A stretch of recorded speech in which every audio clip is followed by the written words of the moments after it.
हरिः ओं वर्णानामर्थसङ्घानां रसानां छन्दसामपि मङ्गलानां च कर्तारौ वन्दे वाणी विनायकौ वन्दे बोधमयमनित्यं गुरुं शङ्कररूपिणं यमाश्रितो हि वक्रोऽपि चन्द्रः सर्वत्र वन्दते।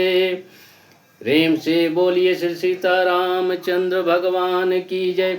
लोकाभिरामं रणरंगधीरं राजीव नेत्रं रघुवंशनाथं कारुण्यरूपं करुणाकरन्तं श्रीरामचन्द्रं शरणं प्रपद्ये। रामं रामानुजं सीतं भरतं भरतानुजं सुग्रीवं वायुसूनं च प्रणमामि पुनः पुनः।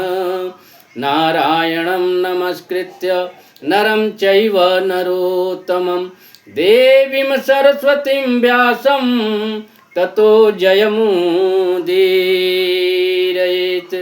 श्रीकृष्णाय वासुदेवाय हरये परमात्मने प्रणतक्लेशनाशाय गोविन्दाय नमो नमः। गोविन्दाय नमो नमः। यामे सदङ्गे नगरे तिरम्ये विभूषिताङ्गं विविधैश्च भोगै सद्भक्तिमुक्तिप्रदमीशमेकं श्रीनागनाथं शरणं प्रपद्ये। श्रीनागनाथं शरणं प्रपद्ये। अतुलितबलधामं स्वर्णशैलाभदेहं धनुजवन कृशानुं ज्ञानिनामयग्रगण्यं सकलगुणनिधानं वानराणामधीशं रघुपतिवरदूतं वातजातं नमामि। प्रेम से बोलिए सीतारामचंद्र भगवान की जय। राधा कृष्ण चंद्र भगवान की जय। अनंत बलवंत हनुमंत महाराज की जय। गौरी शंकर भगवान की जय। गौरी नंदन श्री गणेश जी महाराज की जय। सभी पूज्य संतों, आदरणीय विप्रों एवं आचार्यों के चरणों में कोटि कोटि साष्टांग दंडवत प्रणाम करते हुए श्री राम कथा का पावन प्रसंग श्री परशुराम जी और श्री लक्ष्मण जी महाराज का पावन प्रसंग चल रहा है। अभी तक 4 एपिसोड केवल परशुराम जी और श्री लक्ष्मण जी का पावन संवाद का 4 एपिसोड हो चुका है।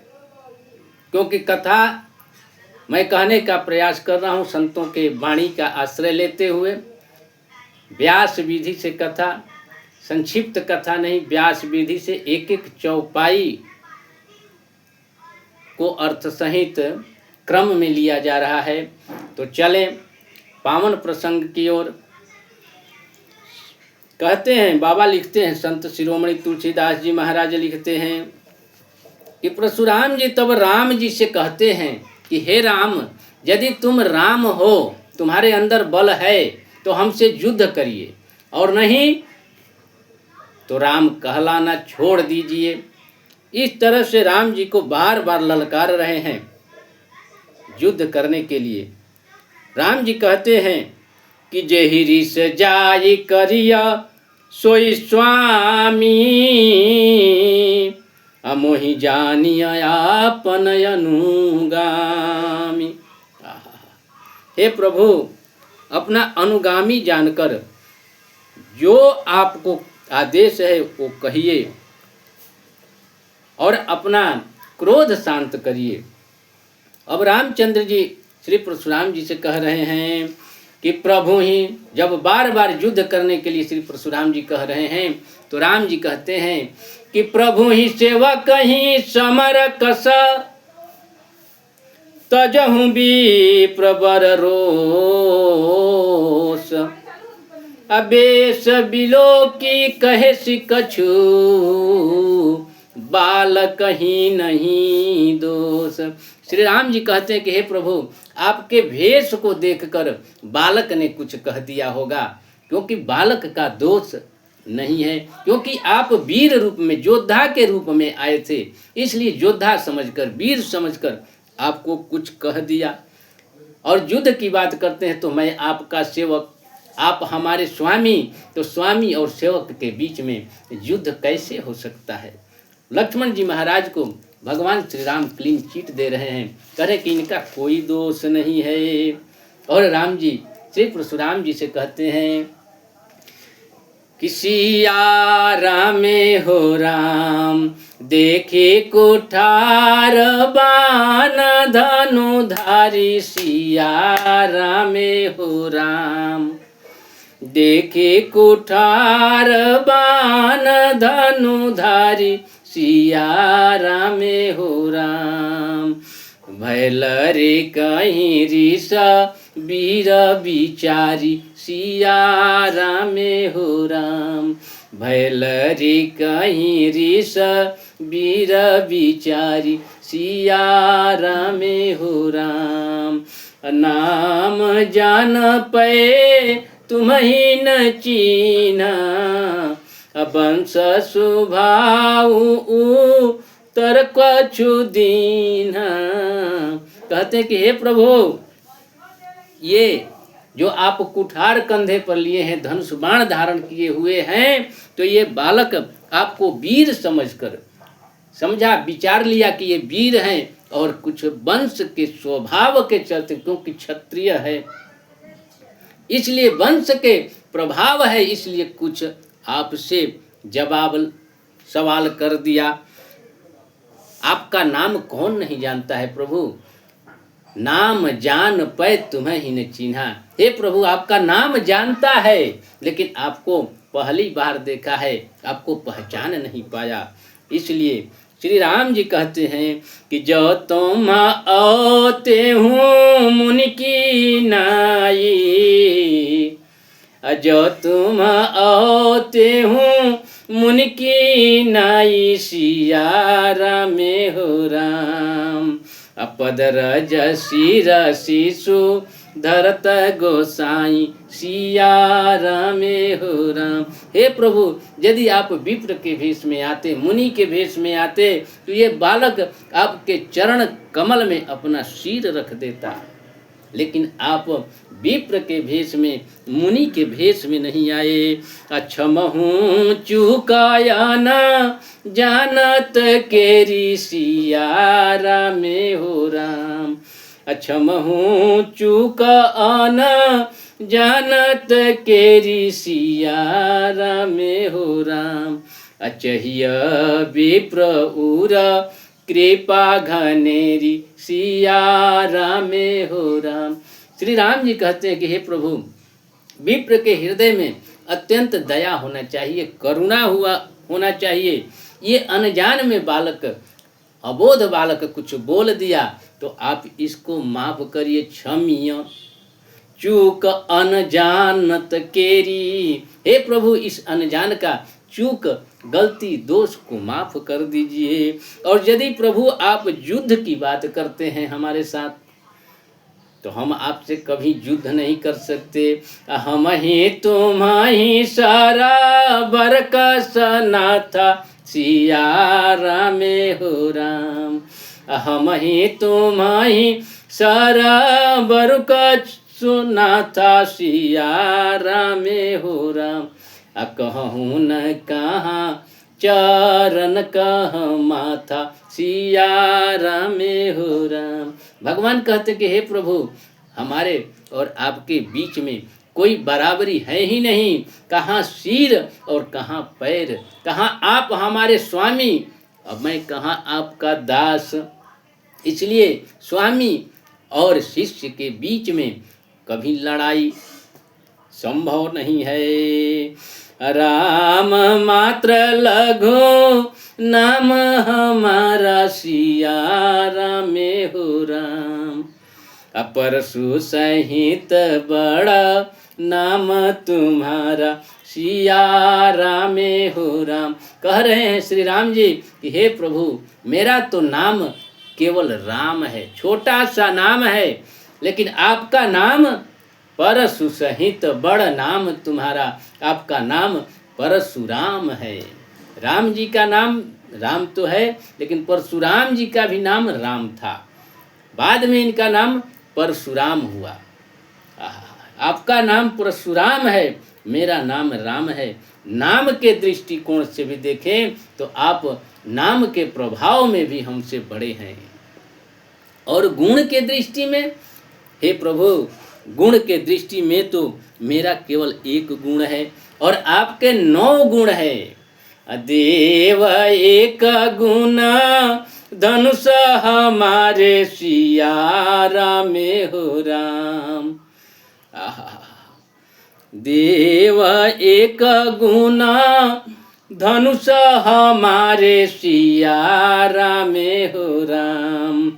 नवगुण परम पुनीत तुम्हारे सिया राम हो राम। हे प्रभु, मेरा तो केवल एक ही गुण है, बस धनुष चलाना जानता हूँ, धनुर्धारी हूँ। लेकिन आपके पास आप तो 9 पुनीत गुणों से परिपूर्ण हैं। वो 9 गुण कौन सा है? श्री परशुराम जी महाराज का सम दम तप शौच क्षमा सरलता ज्ञान विज्ञान और आस्तिकता, ये 9 गुण से परिपूर्ण थे श्री परशुराम जी महाराज।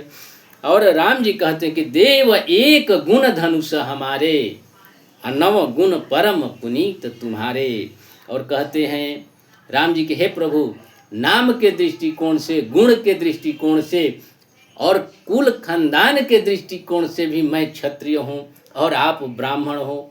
हर तरह से मैं आपसे हार गया। सब प्रकार हम तुम सन हारा सिया राम हो राम।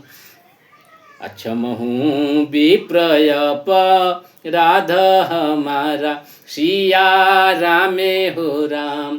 क्षम हूँ विप्रयप राध हमारा सिया राम हो राम। प्रभु कह रहे हैं कि हे प्रभु, श्री राम जी कह रहे हैं कि मैं हर तरह से आपसे हार गया, इसलिए हे प्रभु, यदि आपके दृष्टिकोण में मैंने अपराध किया है तो मेरे अपराध को क्षमा कर दीजिए। हे विप्रश्रेष्ठ, आप मेरे अपराध को क्षमा कर दीजिए। बार बार विप्र और बार बार मुनि कहने पर भी श्री परशुराम जी महाराज को क्रोध आ गया। बार बार जो राम जी ने विप्र विप्र कहा तो परशुराम जी महाराज क्रोधित हो गए और कह रहे हैं राम जी से कि बार बार मुनि विप्र बरा कहा राम सन राम। बोले भृगुपति सरु सहसी तुह बंधु समबान। कह रहे हैं श्री परशुराम जी महाराज गुस्सा में हंसते हुए, गुस्से में ठठाकर हंसे। सरु सहसी, बोले भृगुपति सरु सहसी तुह बंधु समबाम। तू भी अपने छोटे भाई की तरह टेढ़ा है। परशुराम जी महाराज कहते हैं कि तू भी अपने भाई की तरह टेढ़ा लग रहा है। क्यों? कि तू हमको बार बार विप्र, बार बार मुनि कह रहा है, मेरी उपेक्षा कर रहा है। कह रहे हैं, राम जी ने कहा कि प्रभु, क्या मैंने उपेक्षा कर दिया? परशुराम जी महाराज कहते हैं कि निपट ही द्विज करा जाने हूँ मोहि सिया राम हो राम। मैं जस भी प्रसु नावहूँ तो ही सिया राम हो राम। निपट ही द्विज करा जाने हूँ मोहि सिया राम हो राम। मुझको निपट द्विज समझता है क्या? क्या निपट ब्राह्मण समझता है? निपट मुनि समझता है? मैं कैसा ब्राह्मण हूँ मैं तुमको बता रहा हूँ। और परशुराम जी महाराज क्रोध में आकर राम जी से कहते हैं कि चाप श्रुवासर आहुति जानू अकोप मोरयति घोर कृष्णानु। असमिधि से न चतु रंग सुहाई महामही पभ ए पशुआई। कह रहे हैं कि हे राम, मेरा जो ये धनुष देख रहे हो, चाप, ये श्रुआ है, जो हवन कुंड में आहुति देने वाला जो श्रुआ होता है, जिसे घी डाला जाता है, इसको हमारा श्रुआ समझो, चाप ये श्रुआ है। और जो मेरा बाण है, यह क्या है? चाप श्रुआ सर आहुति, ये आहुति है। और मेरा क्रोध जो है वो प्रचंड अग्नि है। और समिधि क्या है? जो राजाओं की सेना है, चतुरंगिनी सेना, वह समिधि है। जो लकड़ी और नाना प्रकार के वस्तुएं जो हवन कुंड में डाले जाते हैं, उसको समिधि कहा जाता है। तो नाना प्रकार के जो चतुरंगिनी सेनाएं हैं राजाओं की, वो समिधि है। और महामहिप, एक से एक वीर पुरुष, एक से एक बलवान हमारे इस यज्ञ में आकर पशु बन गए। मैं यही परशु काटी बलि दीना, सियारा में हो राम। मैं यही परशु काटी बलि दीना, सियारा में हो राम। असमर यज्ञ जप कोटि न कीन्हा, सियारा में हो राम। श्री परशुराम जी महाराज कह रहे हैं कि जिसको मैंने इसी फरसे से काट कर बलि दिया, ऐसे करोड़ों जप युक्त रण यज्ञ मैंने किया है। और कह रहे हैं कि मोर प्रभाव विदित नहीं तोरे, निदर बोले सी निदरी विप्र के भोरे। श्री परशुराम जी महाराज कह रहे हैं कि लगता है मेरा प्रभाव तुमको मालूम नहीं है, इसलिए निपट द्विज समझकर, ब्राह्मण समझकर मेरा निंदा कर रहा है, मेरा अपमान कर रहा है। और आगे कह रहे हैं कि भंजे चाप दापयति बाढ़ा, अहमिति मानहु जीति जग ठाढ़ा।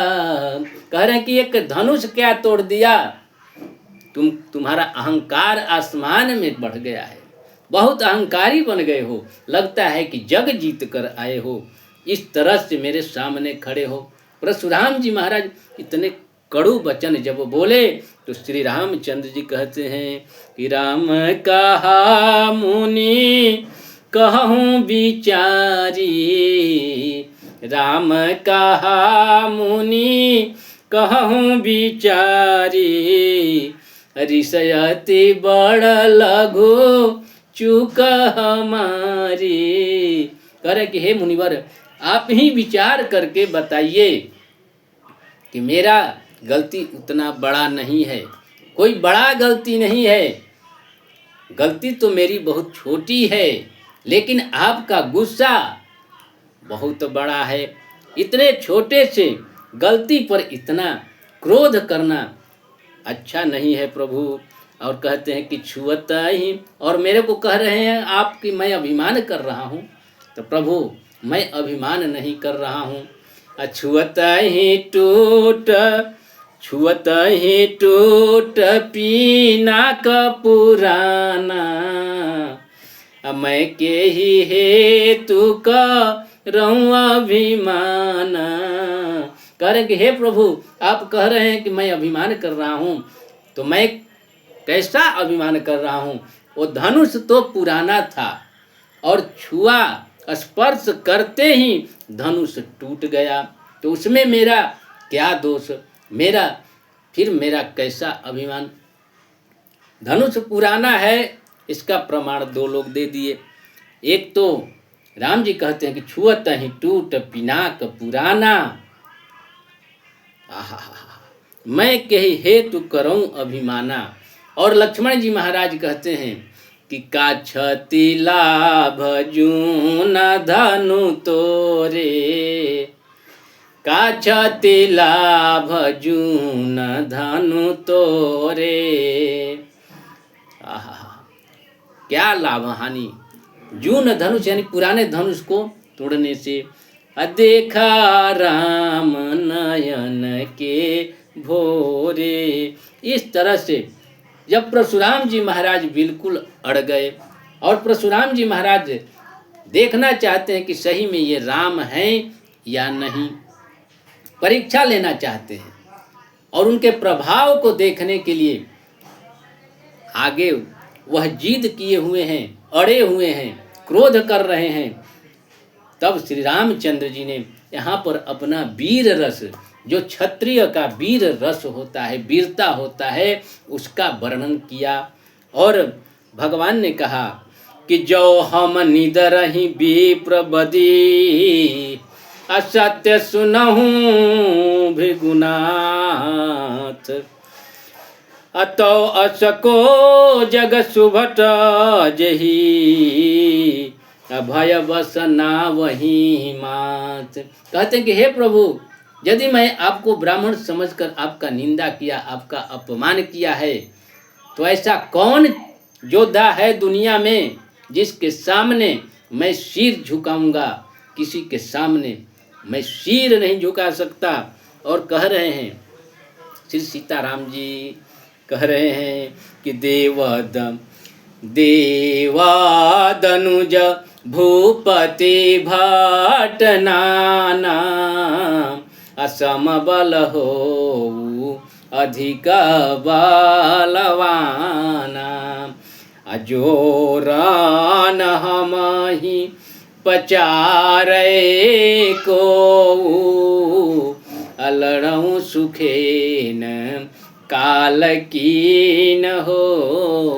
कह रहे हैं कि हे प्रभु, चाहे देवता हो या दानव हो, कोई राजा हो या कोई बलवान हो, हमारे जितना बलवान हो या हमसे ज़्यादा बलवान हो, यदि हमको कोई रणभूमि में ललकारेगा, चुनौती देगा, तो मैं उसके साथ प्रसन्नता से सुखपूर्वक लड़ूंगा। और श्री राम जी कह रहे हैं कि क्षत्रिय तनाधारी समरस काना, अकुल कलंक ते ही पामर आना। क्षत्रिय का शरीर धर के, क्षत्रिय वंश में, रघुवंश में जन्म लेकर, और जो युद्ध से डरे वह अपने खानदान के ऊपर, अपने वंश के ऊपर कलंक है। इस तरह से भगवान श्री राम जी, आगे का प्रसंग अगले एपिसोड में कहने का प्रयास करूंगा। और राम जी के इन वचनों को सुनकर जो परशुराम जी का भ्रम था वो नष्ट हो जाता है, जिसका वर्णन अगले नेक्स्ट एपिसोड में करने का प्रयास करूंगा। जय जय श्री सीताराम, जय श्री राधे श्याम, जय श्री हनुमान, जय श्री दादा परशुराम। अपने वाणी को देता हूँ विराम, आप सबों को सादर प्रणाम। सीताराम सीताराम सीताराम।